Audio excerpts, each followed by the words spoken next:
Dragi prijatelji, pred nami je tretja adventna nedelja in tretji adventni teden in beremo sledeči evangelij. Iz svetega evangelija po Janezu. Bil je človek, ki ga je poslal Bog, ime mu je bilo Janez. Prišel je zaradi pričevanja, da bi namreč pričeval o luči, da bi po njem vsi sprejeli vero. Ni bil on luč, ampak pričeval naj bi o luči. Tako Janez evangelist govori o Jezusu kot tistem, ki je luč sveta, o Janezu krstniku pa tistem, ki bo pričeval o luči.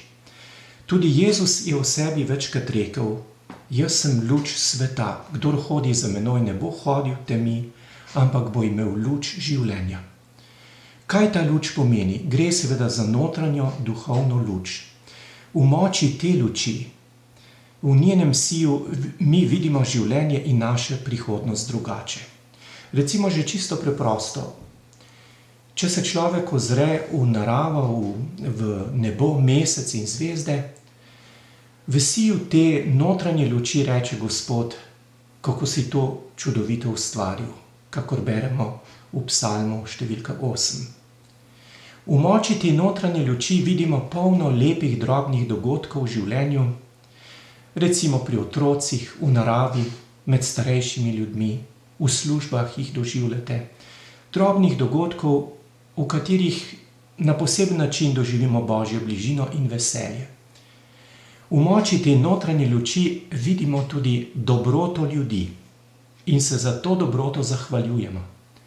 Kako nas je vse v teh dneh pretreslo, da so se v Ljubljani pojavili plakati, na katerih so slike najpomembnejših ljudi, ki se v tej koroni bojujejo proti temu, od zdravnikov in drugih, in pod njimi piše: morilci slovenskega naroda.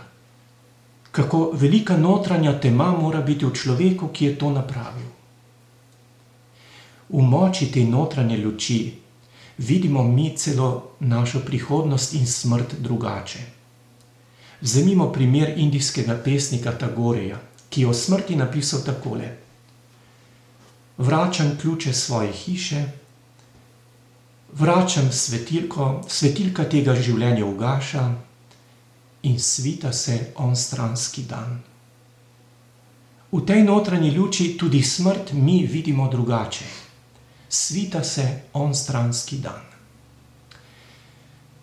Dragi prijatelji, ob koncu vas želim spomniti, da bodo tudi letos naši skavti prinesli luč miru iz Betlehema prihodnjo nedeljo med 8. in 9. uro ter med 10. in 11. uro pred našo cerkvijo boste lahko vzeli luč miru.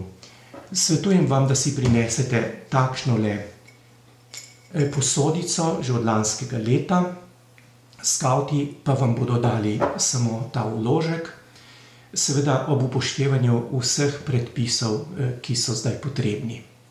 Spomnil bi vas še na jaslice. Približno polovico figur ste ta teden vzeli in jih že izdelujete, polovico figur pa še čaka, dobre umetnike.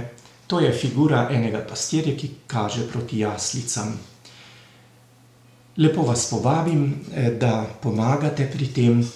Želim blagoslovljeno nedeljo in srečen teden pred nami.